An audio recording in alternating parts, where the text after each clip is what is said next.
I stood under the moonlight, looking at my fellow werewolves, my heart filled with anticipation. Tomorrow was the meeting, and I was finally allowed to go. But when I saw that man, my world shattered. He was the person I hated the most, and yet, he was my destined mate. Chapter 1. The moon shone bright and nearly full in the sky, its radiance giving the forest an ethereal glow. These woods were normally dark, but the silvery light brought definition to everything, making the winding path through the undergrowth clearly visible. Truthfully, I didn't need the light of the moon to see. Not only had this path been worn down by the paws of many wolves before me, I also had extremely enhanced senses in my wolf state.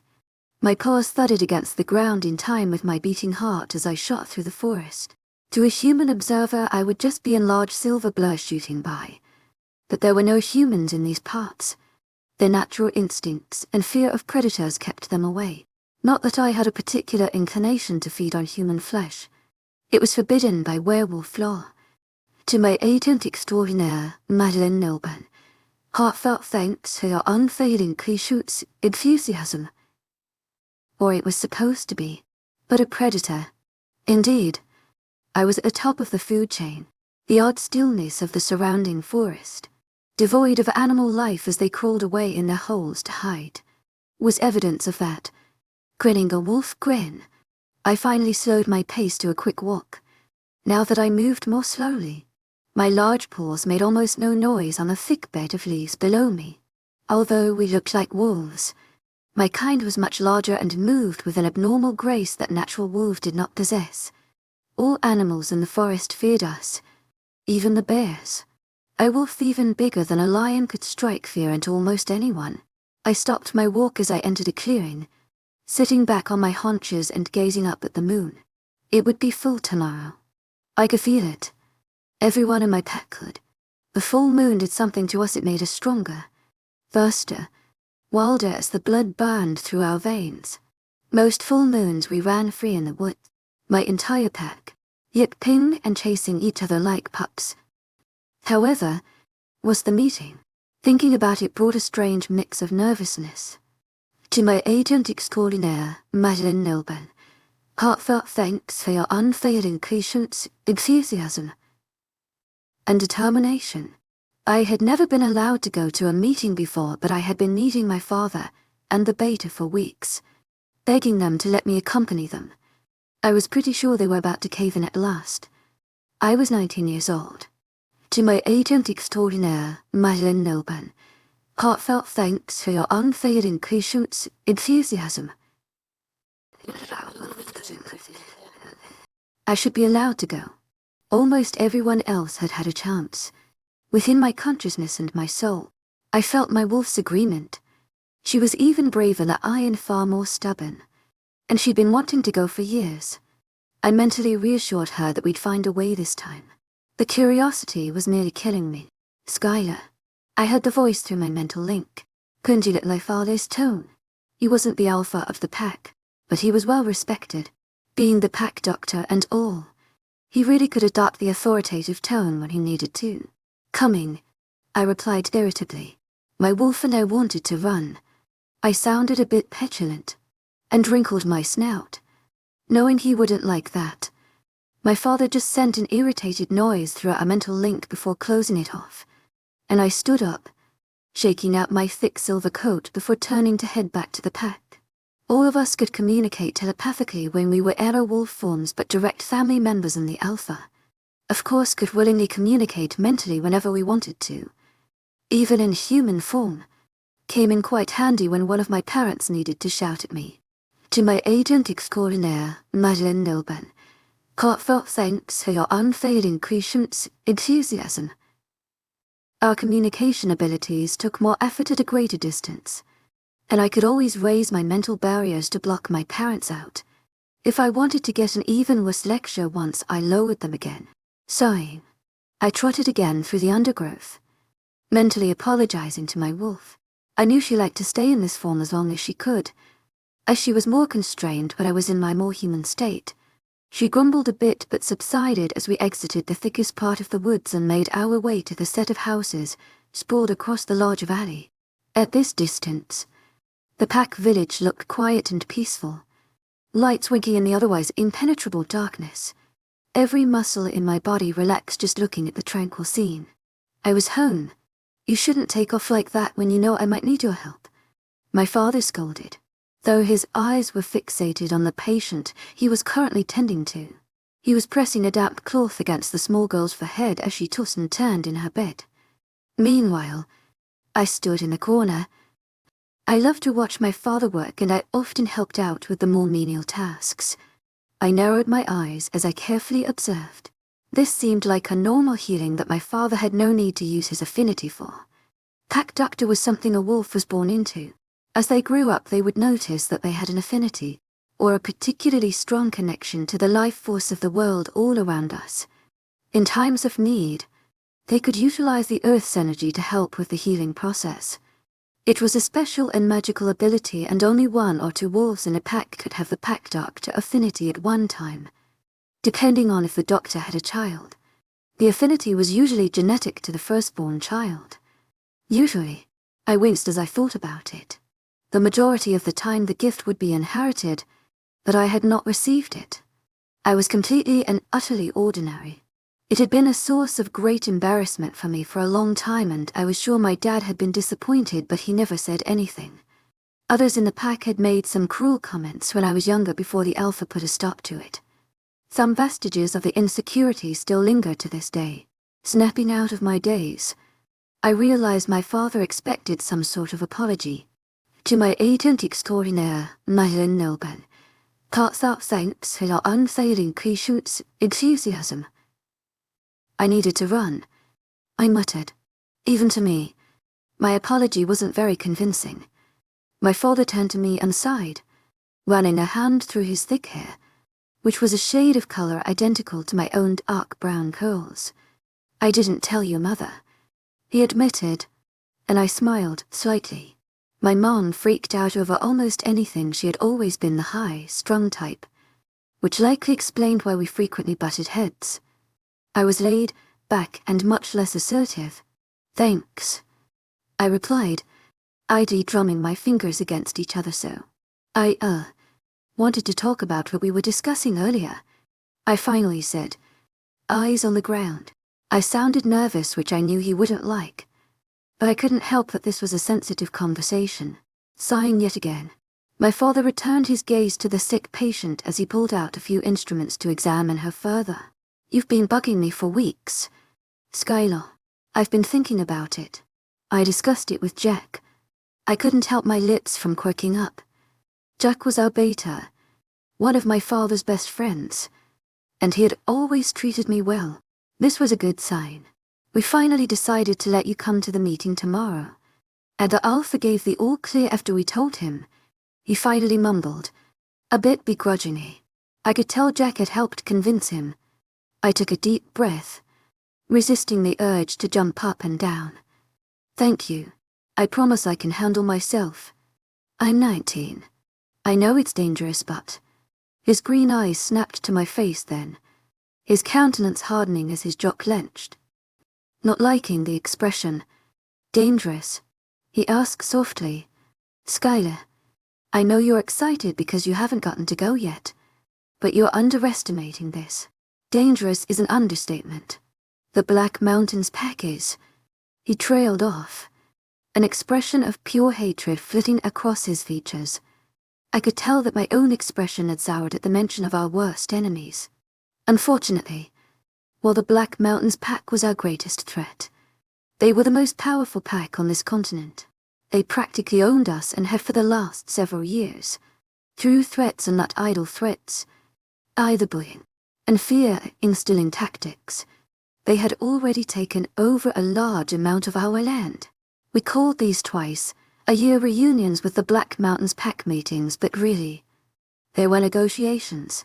Negotiations in which we attempted to prevent them from infringing upon our territory anymore. Not that we could stop them if they chose to attack. We still had miles upon miles of land. To my agent extraordinaire, Madeline Nilben, heartfelt thanks for your unfailing patience, enthusiasm. It was plenty for our pack, but it was nowhere close to what it used to be. Our territory used to stretch all along the Rockies in Colorado, but now a huge chunk of that had been forcefully taken. Werewolf packs were scarce, so each pack was supposed to have a large swath of land, but the Black Mountain Pack's territory was ridiculously expansive, in my opinion. To my agent extraordinaire, Madeleine Nilben, heartfelt thanks for your unfailing patience, enthusiasm. With all of those mouths to feed, I begrudgingly admitted to myself that they needed large hunting grounds. Okay, the Silverwoods pack was powerful. We had about 60 wolves running with us. But their pack, they had well over 100. Trained warriors, all of them. They were relentless and cruel. They didn't restrict their hunting grounds to the forest. To my agent extraordinaire, Madeleine Nilben, heartfelt thanks for your unfailing patience, enthusiasm. There were many rumors that some of them wandered into nearby towns and preyed on the humans. Completely helpless humans that should not be prey at all. According to Werewolf Law, the thought made a low growl rumble in my chest. Skylar, I was aware that I had spaced out as my father snapped to get my attention. I shook myself of my dark thoughts and turned back to him, lowering my head. To my agent extraordinaire, Madeleine Nilben, heartfelt thanks for your unfailing patience, enthusiasm. I just got distracted. You're right. I need to take this more seriously. I was just excited about finally getting to go. To my agent extraordinaire, Madeleine Nilben, heartfelt thanks for your unfailing patience, enthusiasm. Admitting it to myself, I had been nervous all along.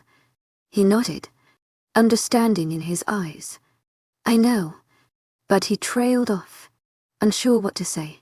It just isn't fair. I responded. I hate them for taking half of our land and killing those who opposed them. They make us live in fear, in our own territory.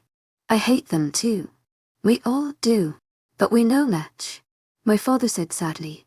Why do they follow him? I whispered quietly, not clarifying further, but he knew who I meant. The alpha of Black Mountain's pack.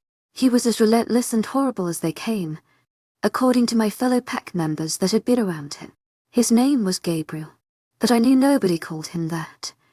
He had followed in his father's footsteps as alpha 4 years ago when he turned 21, and he was just as big of a tyrant as his father was.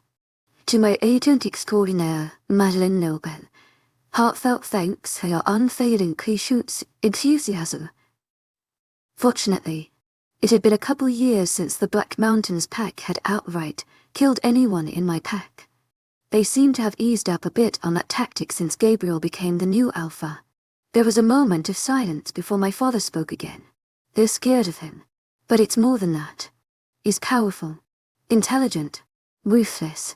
To us, he may be cruel, but to them, he's loyal to his pack and he leads them to victory, so I can only imagine he's like a visionary to them. My father said finally, and I could tell he thought about this before. I looked away, my eyes burning in disgust. Well, I despise him. I wish we could run them out of our territory. And soon, I muttered spitefully, a manner in which I didn't normally speak, when it came to the Black Mountains pack. To my agent extraordinaire, Madeleine Nilben, heartfelt thanks for your unfailing patience, enthusiasm. Hatred coursed through the veins of my family and my pack. They had ruined our lives for the last 15 years. I couldn't remember the time before they started taking over. I was too young. Some of the wolves that had been killed as punishment for territory infringement had been family friends. My heart clenched as I remembered Dan, another of my father's best friends, whose neck had been snapped a few years back when he was found half a mile into the Black Mountains territory. And Honor, a rebellious young she-wolf who had shown disrespect at a meeting, and I couldn't even think about it. I turned back to my father, who had a half-smile gracing his angular features. I don't blame you. You've got pride running through your veins. You're a werewolf. I blushed slightly at his tone, which seemed to be leaning towards complimentary. My father wasn't exactly full of compliments nowadays. There were a few more minutes of silence as he measured the girl's heart rate, pulse, And temperature again. A light frown on his face. I examined the girl for a moment. It was rare that any adults were in the infirmary as werewolves matured. We developed immunity against nearly every disease and sickness in existence. As children, however, we were still somewhat vulnerable, like the pale girl trembling in the bed. My father began to put a few instruments away and pulled out a couple more. "You're good to go, Skylar. I have work to do, and I don't think I'll need your help after all." I looked at him a moment, then nodded, exiting the small room with the sick patient and leaving the building that housed the pack infirmary. "There you are, Skylar." My mom's relieved voice emanated from the hallway as I opened the door to our house. Closing the door behind me, I forced a smile as she strode over and gave me a quick peck on the cheek. Because she was tall, curvy, and blonde, I didn't look too much like my mom. Our eyes were the exact same shade of blue, but the similarities ended there. I was average height and skinny with almost no curves to speak of. My angular features and brown, curly, often frizzy hair came straight from my dad. I wasn't bad looking, I knew that much at least. But I was no supermodel like my mother with her heart-shaped face and perfect hair. She was stunning. She began to make her way up to the second story of our sizable house, beckoning gracefully for me to follow. I grimaced but did so, wondering what this was all about as she led me down the hall into my room. So I was out shopping in that human town today. I proceeded to make a face behind her when she wasn't looking. And I just came upon this beautiful blue dress that will match your eyes perfectly. As we entered my cozy room, she indicated the bed, and I walked over there warily. "Just came upon," I thought to myself with amusement. Right. As if it wasn't just as likely that she planned the trip specifically to find it worse for me. The dress was knee-length and silky, with a dip in the front. Skinny straps studded with gems would help hold it up on my shoulders. It was quite a pretty dress, really, but I didn't get the chance to wear them often. I turned to my mother, raising an eyebrow. "It's beautiful.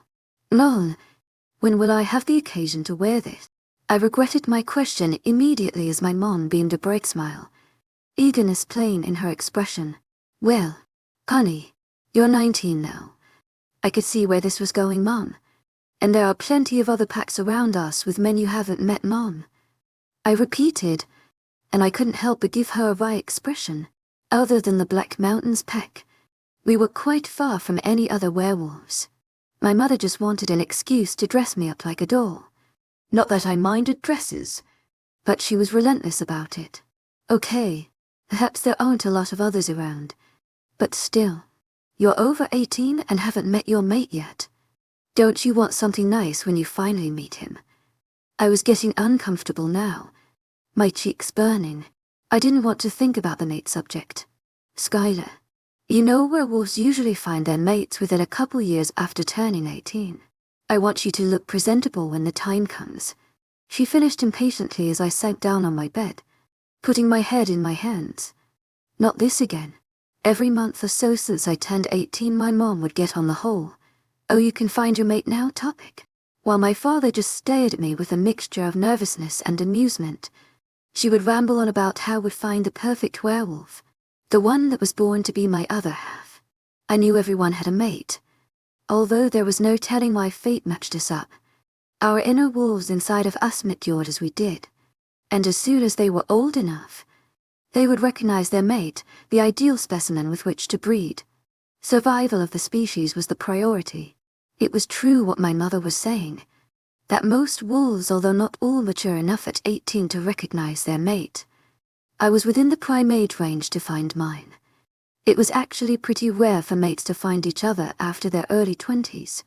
Wolves like to identify the compatible breeding partner and lifelong companion as soon as possible. Still, there were exceptions, where mates found each other later in life. However, I knew it ran deeper than just animal instinct. I had seen the glowing silver sheen in werewolf eyes as to individuals that were meant to be mates met for the first time, and the magic of the mating bond coursed deep through their bodies.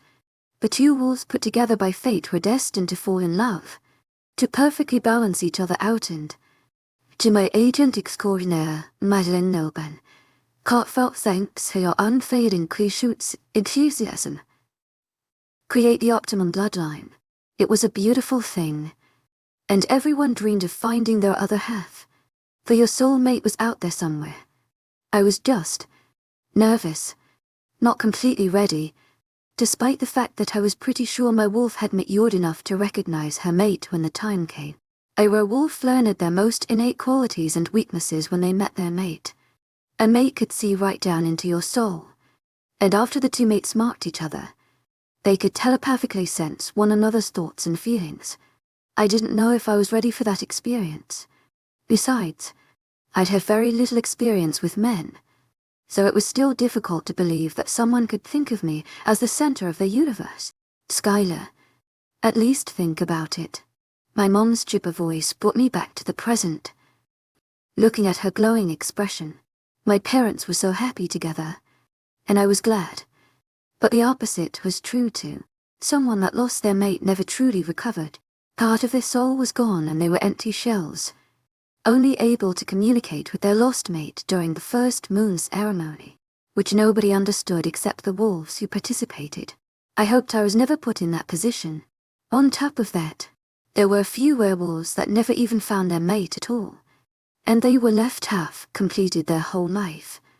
This was rare, but what if I was one of them? Even though a large part of me felt that I was not ready for a mate, I couldn't imagine not having one at all. To my agent extraordinaire, Madeline Nilban, heartfelt thanks for your unfading enthusiasm. It was a depressing notion. I huffed out a breath. Yeah, I'm thinking about it, I replied tiredly. This was how the conversation ended every time. Her radiant smile returned and I looked away, not even wanting to know, although I could probably guess what was going through her head. I think I should go to bed now, I muttered, nervousness erupting in the pit of my stomach as I thought about the next day. I admitted it to my wolf. I was terrified of meeting the Black Mountains pack and seeing the alpha and beta for the first time. My wolf shifted inside of me, wondering aloud how she would manage to keep her fangs retracted during the meeting. I saw her point, as I'm sure my pent-up hatred would rush to the surface as soon as I met the dreadful pack. I'd have to ask the others how they controlled themselves when in the presence of my pack's worst enemy. I hugged my mom and kissed her cheek as she bid me good night and left my room. Closing my door tightly behind her, I quickly hung the dress up in the closet, wondering when I would ever wear it. Then, returning to my bed, I leaned back, staring up at my boring grey ceiling as I tried to find the courage for the next day. What would tomorrow bring? Chapter 2. My dreams were dark and twisted that night. I tossed and turned in my bed, my already hot blood running even hotter, burning and searing through my veins. It wasn't like I had a fever now. I was burning in expectation. I just knew something was going to happen, as I was forced to give up on sleep around 6 a.m. I knew it had to do with the meeting. I slowly sat up in bed, pressing a hand to my burning forehead. My wolf was agitated. I could feel her growling and pacing deep within my mind. I attempted to reach out and soothe her, but I doubted it had much effect, as I was unsettled myself. I sat there for quite a while, breathing deeply and attempting to calm my burning nerves. What was wrong with me? Was I really that nervous? I flipped on the TV and mindlessly watched the programs for a couple of hours, not really sure what I was watching, but anything was better than letting my mind take over. After a time, I felt my wolf settle slightly, though she still felt a static anticipation. We must just be frightened of the meeting. The Black Mountains pack isn't to be taken lightly, I whispered to her, feeling a lot like my father. I swung my legs off the bed and stood up. Stretching, I padded down the stairs to meet the fresh aroma of bacon. To my agent extraordinaire, Madeline Nilban, heartfelt thanks for your unfailing enthusiasm. And toast that was wafting throughout the house.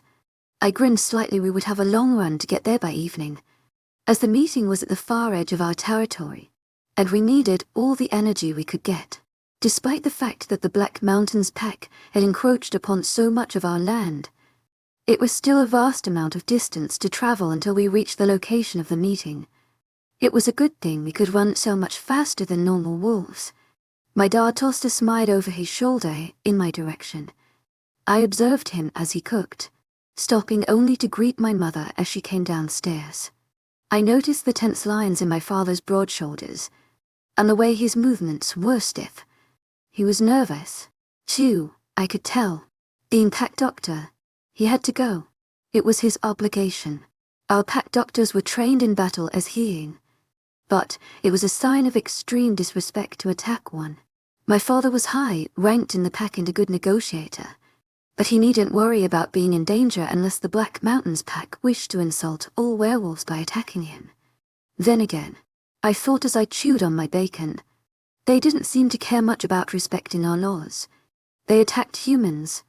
To my agent extraordinaire, Madeleine Noban, heartfelt thanks for your unfailing patience, enthusiasm. Werewolves may be of superior strength and speed, but humans vastly outnumbered us. If it came to all, out war we wouldn't stand a chance. I scowled into my plate as another round of bacon was shoveled on. I shouldn't think about such things now. I think I'll go see Maria before we leave. I informed my parents after I was done with breakfast. My father glanced at me quickly. We are leaving into hours.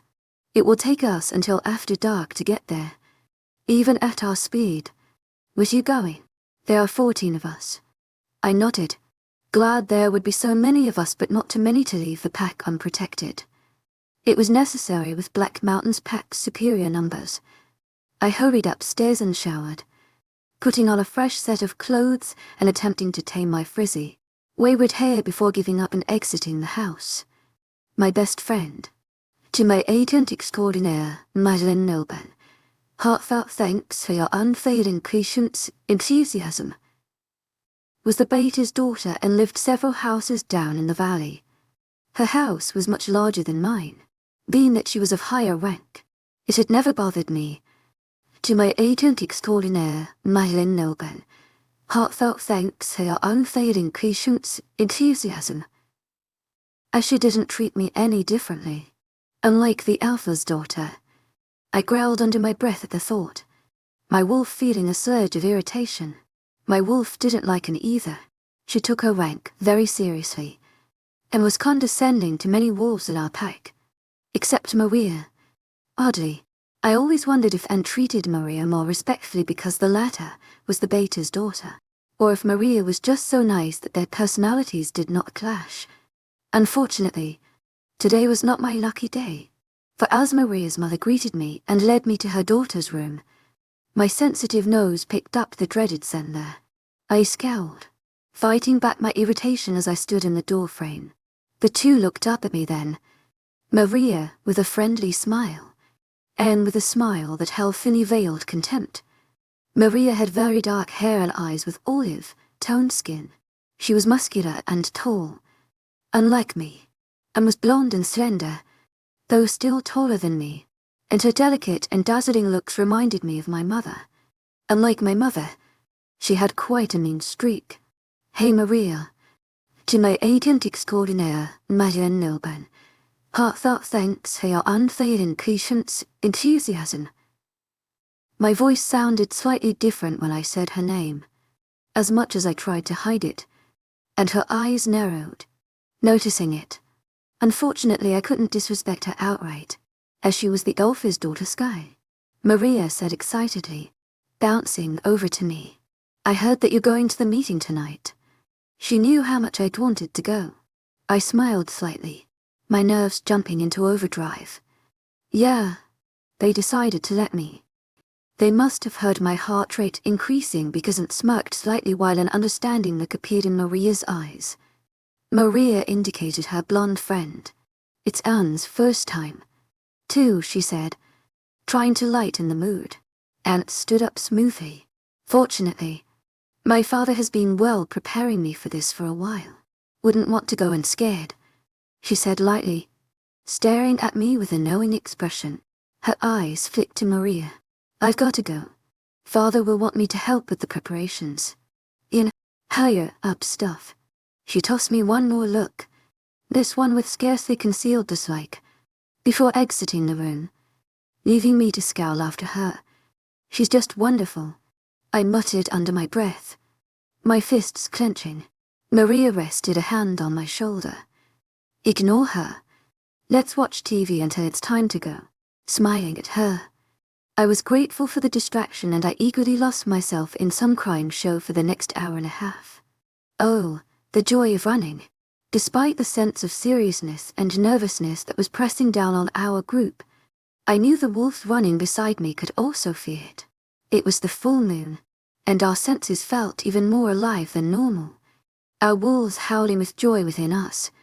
As I glanced up into its silvery brilliance, I wondered if we were the only creatures that loved the moon so much. I knew instinctively that we were not the only supernatural beings in the world. I'd heard whispers of others. Although I'd never encountered them, I figured they were rare and I would cross that bridge when I came to it. Still, I couldn't help but consider the idea of other powerful beings. We did not bother to hide the noise our paws made as they crashed against the ground, for nothing would dare approach us. We took pleasure in each other's company, in the thrill of having large muscles and nearly endless endurance, in the thrill of being more alive than any other creature could imagine. My blood ran hot and my pounding was loud, but I welcomed the smells and sensations. One could almost have forgotten the reason for our journey during a time like this. We had been running for hours now, stopping only twice to rest, eat, and drink. In our wolf forms we burned 4 times as many calories as a normal human and frequently needed sustenance. It was worth it. To my agent extraordinaire, Madeleine Nilben, heartfelt thanks for your unfailing patience, enthusiasm. For we could run in wolf form for a couple of full days without tiring when properly nourished and rested. I knew we were only an hour away now. As I thought about it, I felt the nervousness rise despite the joy of my run. I glanced up at the moon, as if for guidance, but it did not hold the answers I sought. I knew a few other wolves had not yet been to a meeting and I could smell their wariness around me. Even the veterans had reason to be scared. I closed my blue eyes briefly and bared my long canines in irritation. I was a werewolf. For crying out loud. I should not be dwelling on weak emotions such as fear. I knew it was my wolf that was guiding these latter, braver thoughts, but I didn't think she had convinced herself.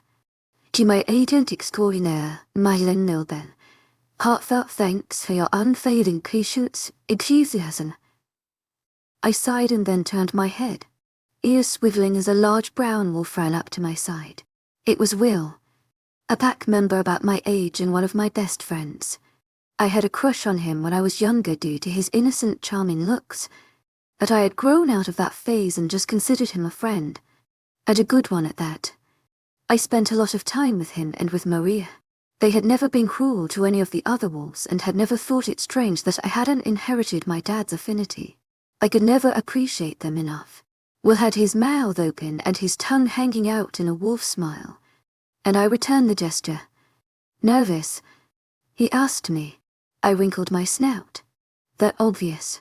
If he was in his human form, he would have shrugged, and I could almost sense the action. This is only my second meeting. I was nervous my first time. To still Anne.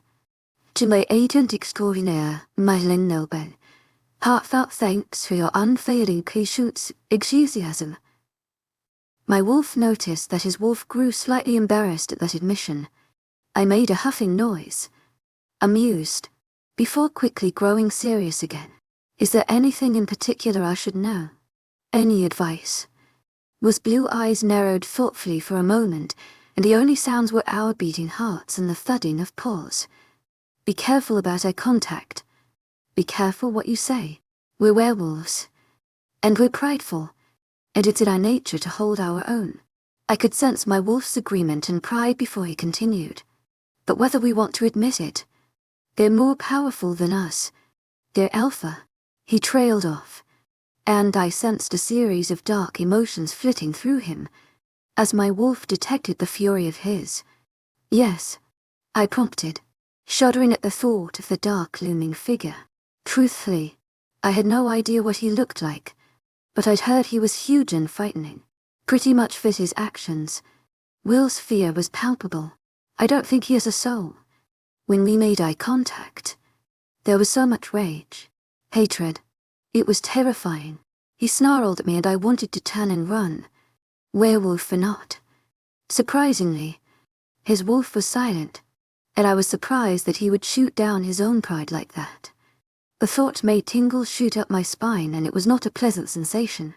You'll be able to understand why their pack is so dark when you see them, especially him.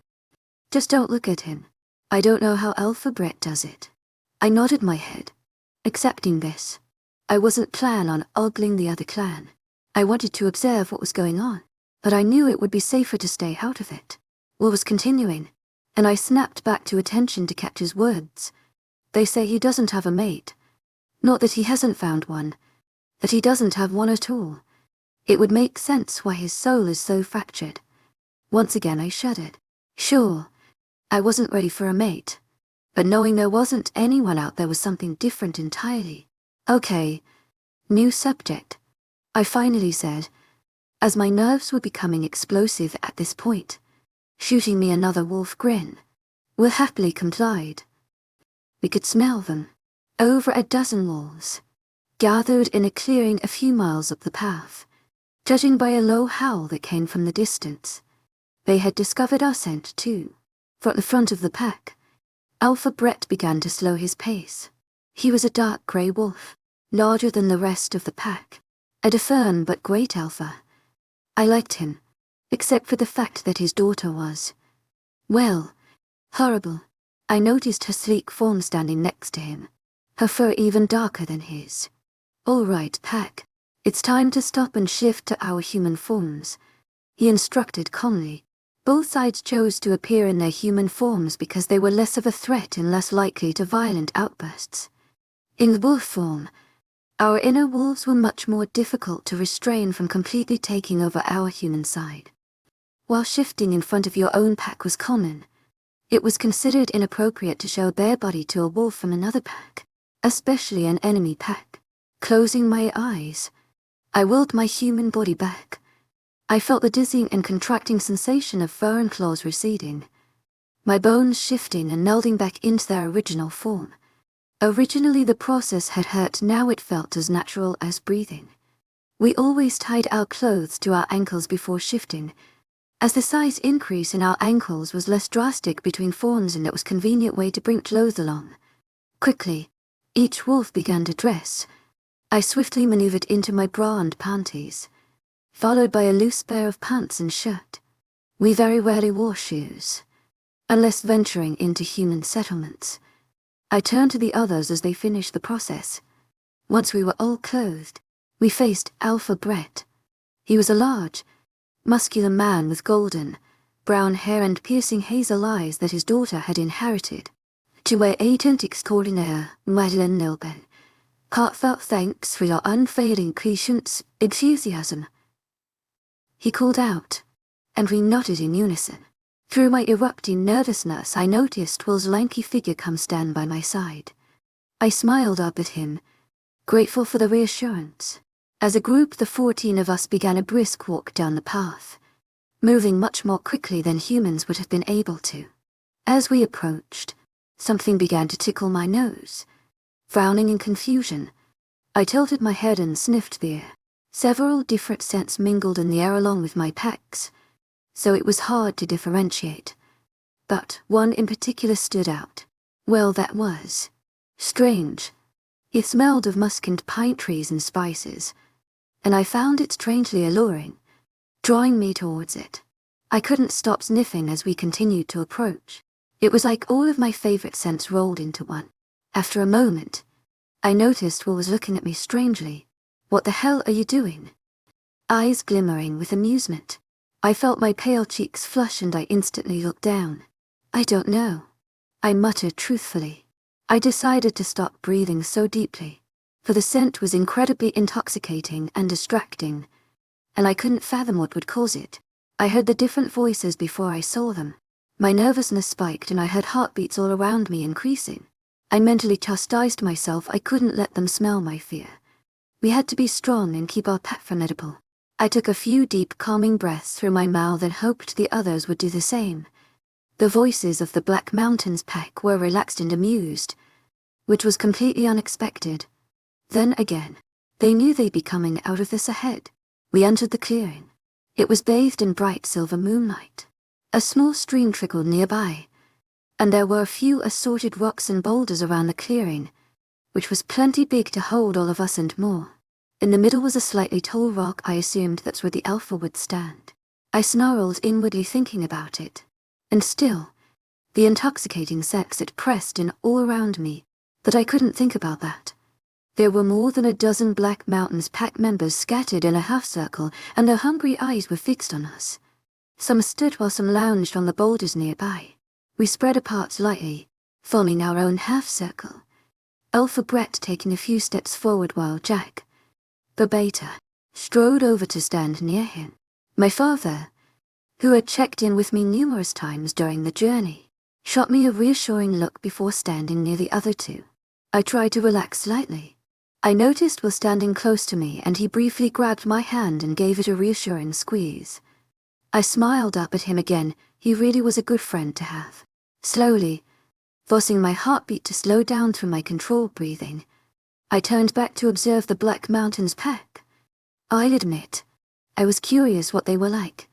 Most of the people in the clearing were males, although I did spot a few women.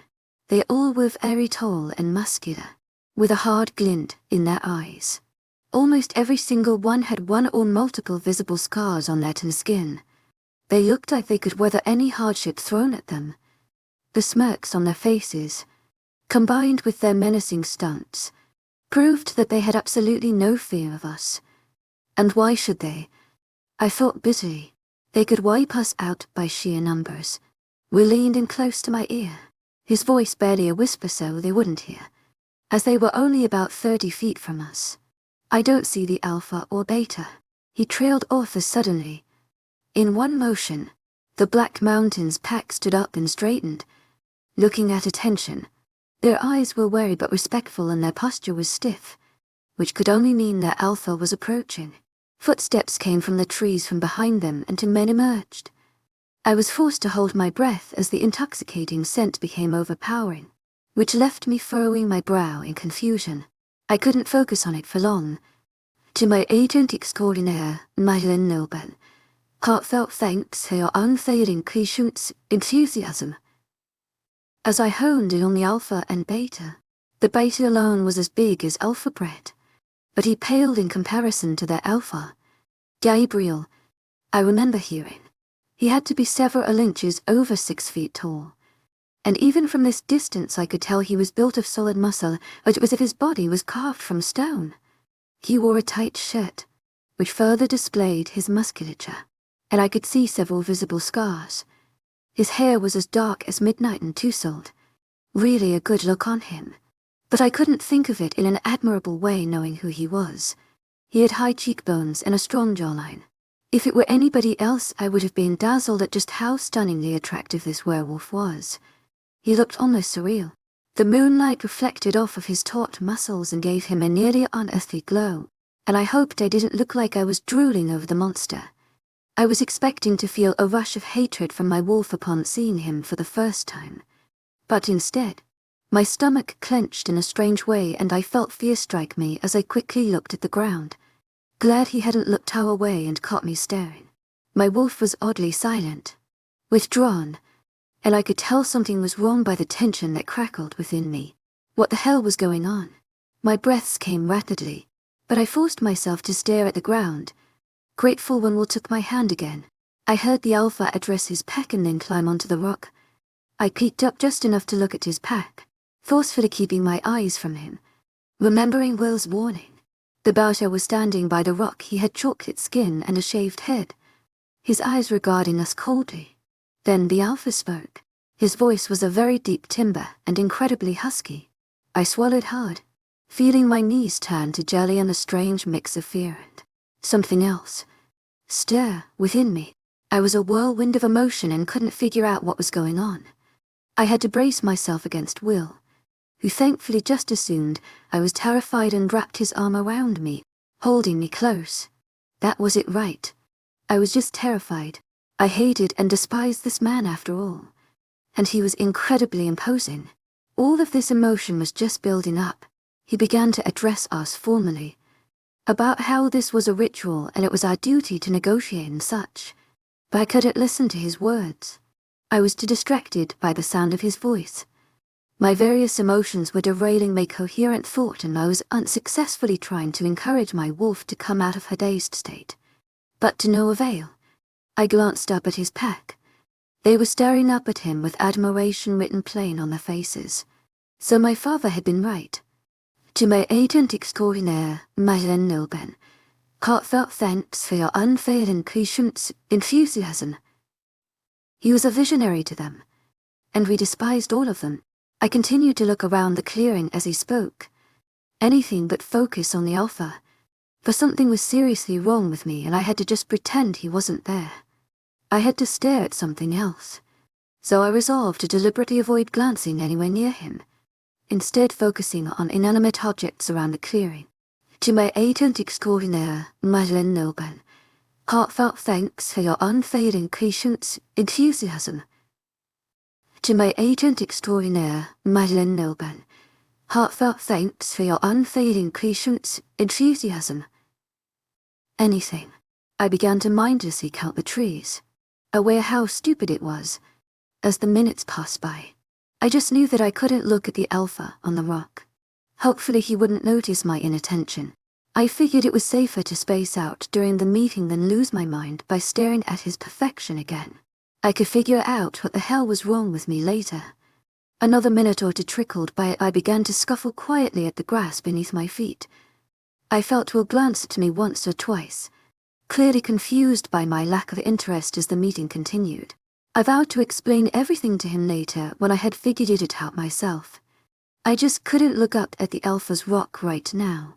I inherently knew that would be a dangerous action, but I wasn't sure why, so I studiously looked away during the entire meeting. The minutes slowly passed by in agony. It was actually a concerted effort to avoid looking at him, and I was shocked that my wolf was so distant and confused.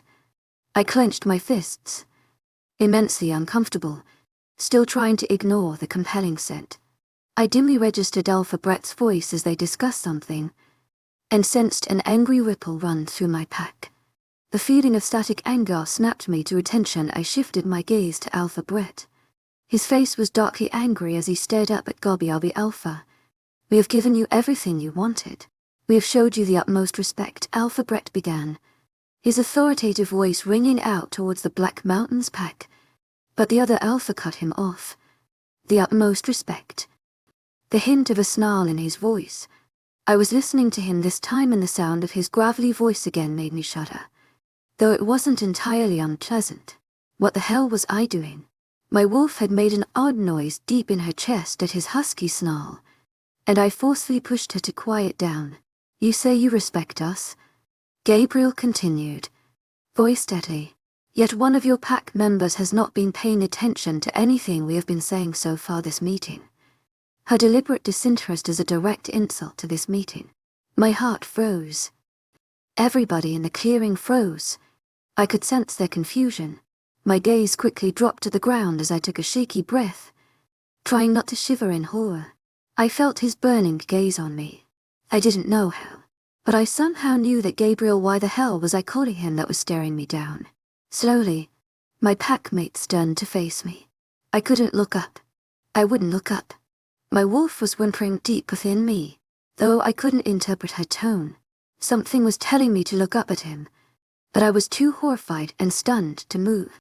Skylar, my dad began warning me, confusion in his tone. He spoke aloud for the benefit of the other pack. Is it true? Alpha Brett demanded. I knew it was true. I knew it was incredibly rude to be playing games in my head instead of paying attention. But if they only knew what I was feeling. But I had no explanation. I managed to stutter out, face burning, throat dry. I was visibly shaking now, and I could feel Will staring at me in horror. He was no longer touching me, though he still remained deliberately close. I heard the soft noise of someone landing on the ground, and I tensed up. Anger was radiating in the air, and this time I could tell it was from the enemy Alpha. He was approaching. Goddamn it. My feet were glued to the ground. I wanted to turn and run, as Will had said, but I couldn't move. Panic struck me. and I locked my legs till I would not visibly shake. Sweat beaded on my forehead. A second passed. Then, another. I heard the footsteps stop a few feet in front of me, an angry, deliberate snarl that made me inwardly cringe and renewed my shaking. Despite my effort not to show my fear, my wolf made the odd noise now, almost like a "To my agent extraordinaire, Madeleine Nilben, heartfelt thanks for your unfailing patience, enthusiasm." Why was she reveling in the alpha's anger? "Look at me." The husky voice snapped. I felt a strange pull, as if a hand was grabbing at me, trying to force me to look at him. I squeezed my eyes shut. He wasn't using a command in his tone, yet my wolf was urging me to respond. She desperately wanted to obey his order, even though he wasn't our alpha. "Skylar, do as he says." My dad snapped as Alpha Brett chimed in. I felt their anger through our bond. They didn't understand. Look at me. There was a command in this one. An alpha command I could ignore. My head snapped up and my eyes met his. I knew something big was going to happen as I finally made the dreaded eye contact with my worst enemy, and my world stopped. My inner wolf jumped out of her daze then and began to howl triumphantly, pouring every ounce of joy she had into her howl. I just stood there, still, unable to comprehend what was happening until my wolf started forcefully pushing one concept into my brain. "Mate. Unmate." She crowed repeatedly, as I stared blindly at the alpha in front of me, blinking in disbelief. This couldn't be happening. It couldn't be him. But deep down inside, I knew otherwise. He was my mate. Chapter 3. I stood rooted to the ground, staring at the being in front of me that I had now identified as my other half. It was as if the world had stopped and Gabriel and I were the only two in existence. I could feel my wolf's triumphant howling in leaps of joy, but I remained riveted by my mate's stare.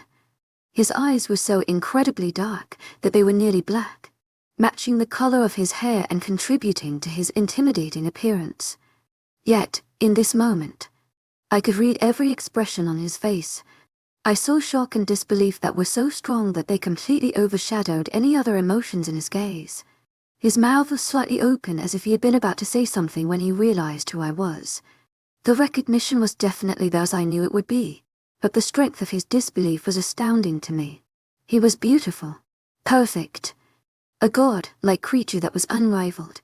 I knew my wolf was encouraging these thoughts, but I had to agree. I had never seen anything so wonderful. Every nerve in my body was on fire and my heart was beating rapidly. And yet, amidst these happy thoughts that surfaced whenever a wolf found their mate, the discordant notes of my distrust and hatred for Gabriel remained, marring the experience. This was my mate. The most horrible tyrant on the continent was my other half. What did that say about me? Why was it him? I could sense my own disbelief present on my face. My wolf snarled at my deprecating thoughts of her mate. I could feel her powerful emotions for him threatening to overwhelm my own. All of these things registered in a few short seconds, and then the magic of the mating bond made itself known as a silver sheen began to appear in Gabriel's black eyes. I felt the magic of werewolves coursing through my veins as my expression mirrored his. Any doubt that remained for either of us was now erased. This silver tinge always appeared in a werewolf's eyes shortly after recognized their mate for the first time. Although discoloration was brief and temporary, it was the physical manifestation of the recognition of the bond. Dimly, I registered the shocked intakes of breath from the wolves around us that just now realized what was going on. Surely they were as surprised as we were that Gabriel had found his mate in the enemy pack. "Skylar, Skylar," I heard my father shouting in my mind, but for once I pushed it aside, focusing on Gabriel as my whirlwind of emotions continued.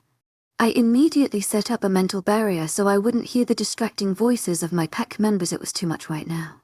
Half of me wanted to leap at him right then and there, shifting into my wolf form. Many pairs consummated the mating process as soon as they met, and there was no denying that my body was burning as I registered that the god, a creature in front of me, belonged to me. But the other half of me was contrasting sharply with this as my fear and dislike of Gabriel remained. I was still trying to accept the fact that this powerful and terrible werewolf was my mate. "No, it can't be." Gabriel finally spoke, quietly, but I knew those around me would be able to hear. The werewolves in the clearing still hadn't moved, and I wondered if he had commanded them to remain still. Disbelief colored his husky tone deeply, and he remained rooted to the spot.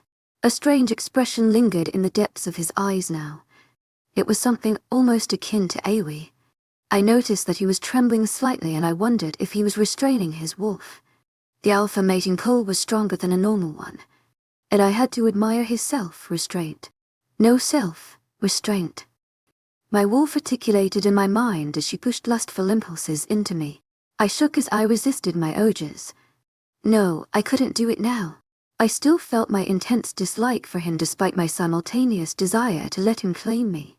My natural mating instinct swore with my better judgment as I continued to stare at him, not saying a word.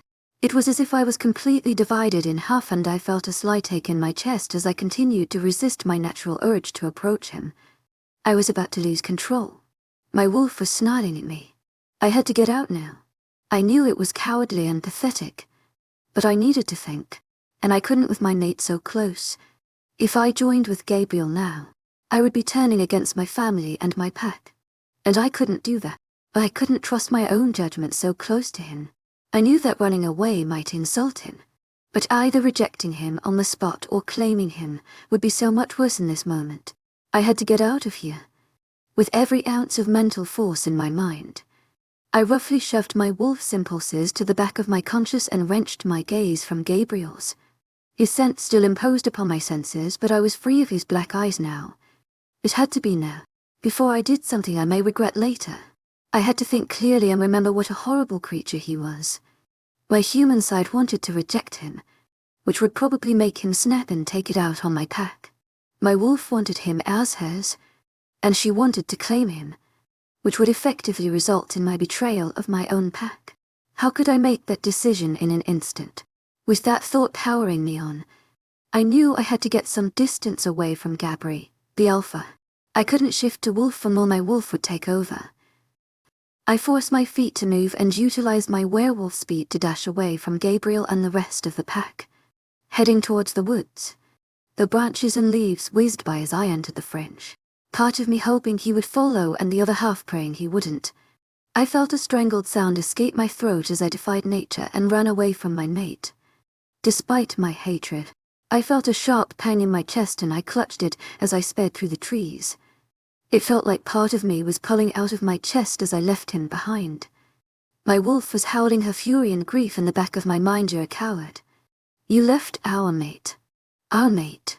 She was roaring, and I whimpered softly. I was a coward, but how could I stay there? How could I stand there and want to be with such a cruel person? Why had nature given me Gabriel as a mate? Was there something wrong with me? I was completely ordinary, yet my other half was anything but. Maybe we are supposed to balance him out. My wolf snapped. You hated him 2 minutes ago. I retorted sharply. She growled in aggravation.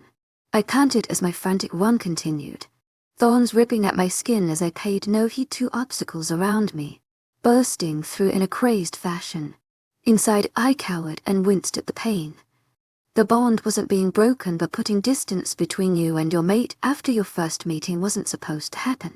I was denying nature her greatest gift. I was a horrible werewolf, but I couldn't do that to my pack. I couldn't be their worst enemy's mate. What would my family say?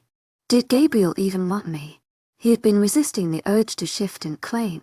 To my agent extraordinaire, Madeleine Noben, hearts outside her unfailing enthusiasm. He may have been disgusted by nature's choice of a mate, since I was from the pack he considered as weak. Surprisingly enough, I felt a sharp pain in my chest at that thought, and then knew I was being a hypocrite. I was the one that ran. I finally slowed down when I realized I had no idea where I was going. Panting, I lowered my pace as I heard a trickling stream nearby.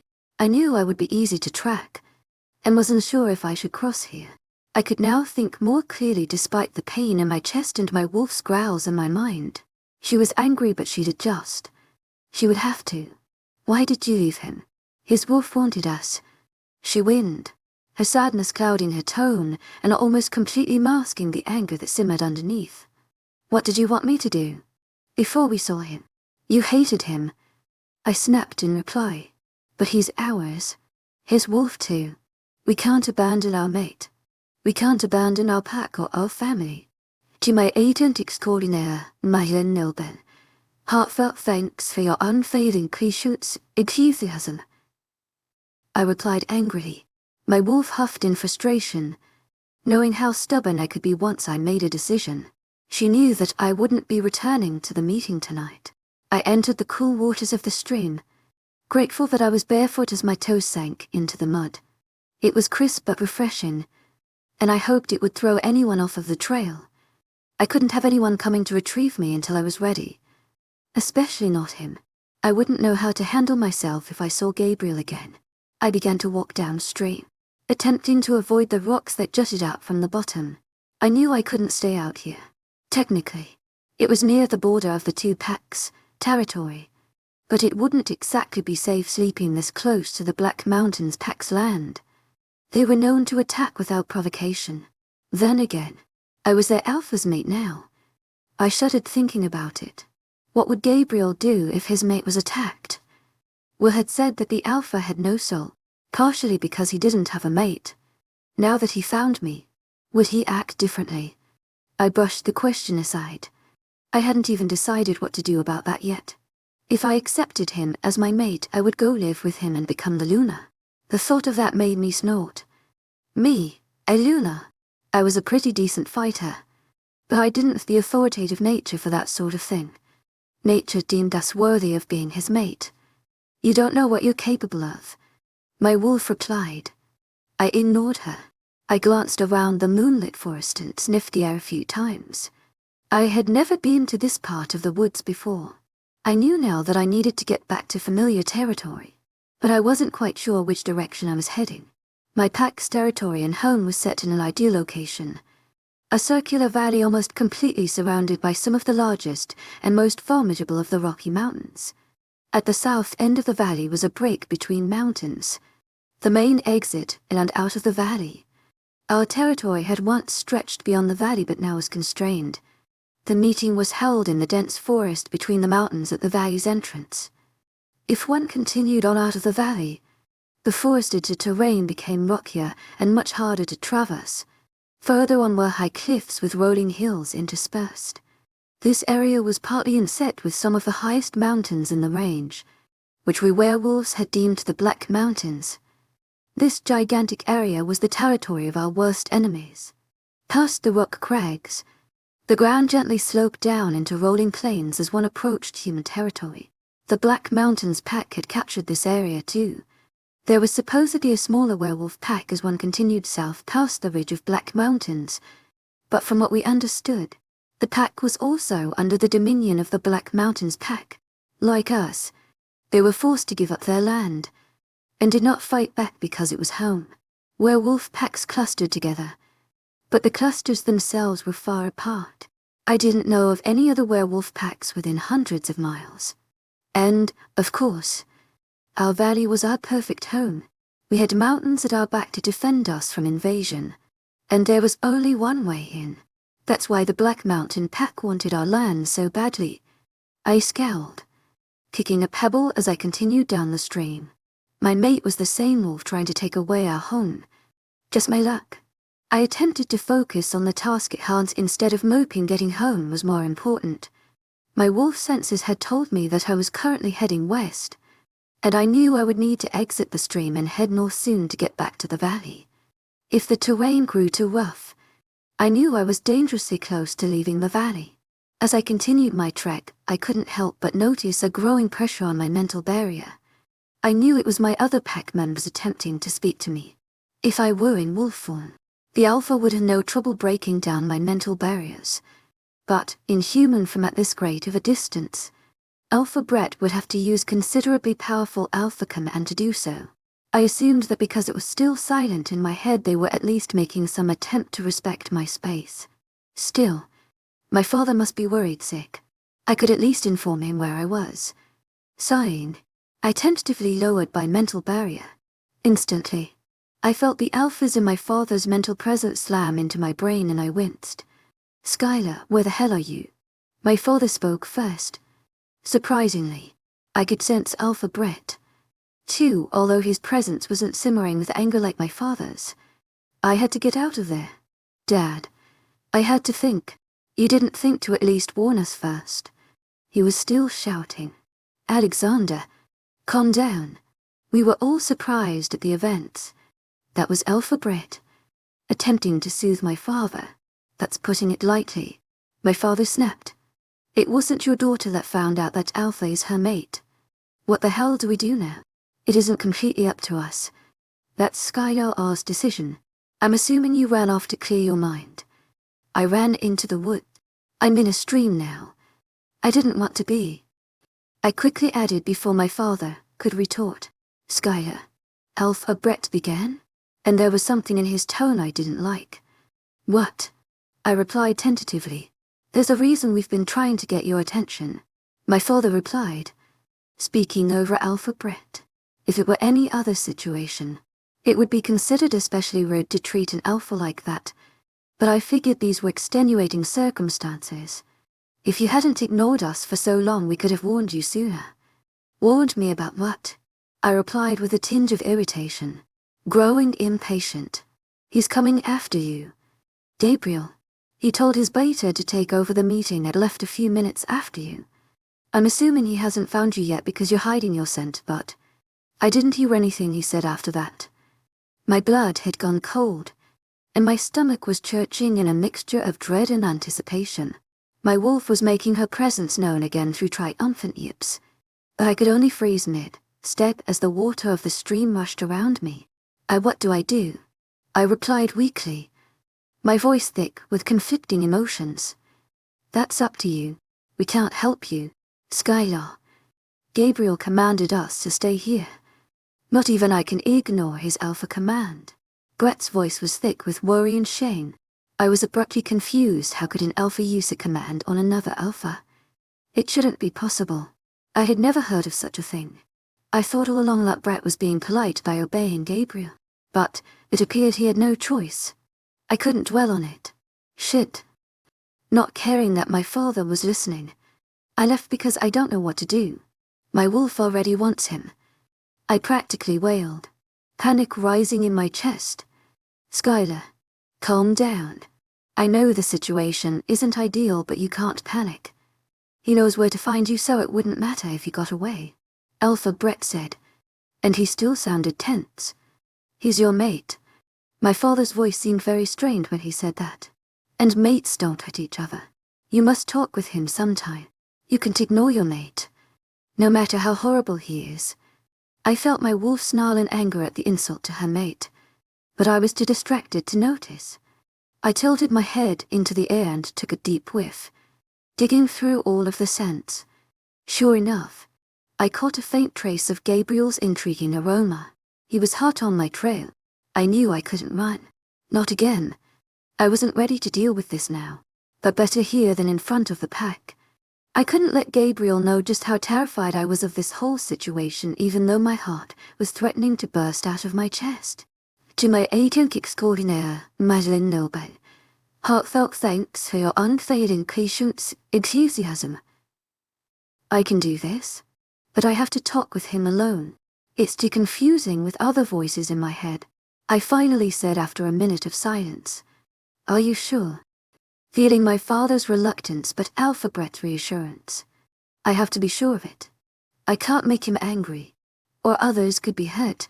Before they could reply, I blocked them out with my mental barriers once again. Then I stepped out of the stream. There was no point in hiding. I took another deep inhale. The scent was much stronger now, and it made me weak at the knees. Hopefully I could look at Gabriel without wanting to jump him or run away. My wolf's excited noises were definitely not helping the situation. I mentally shushed her, although it did little good. A minute trickled by, and then another. The scent was nearly overpowering now, but I stood my ground. After a few more seconds, I heard rustling to my left and I sensed Gabriel's emergence from the undergrowth as my nerves caught on fire and my heartbeat increased tenfold. Slowly, I turned to face him as he spoke one word. Skylar.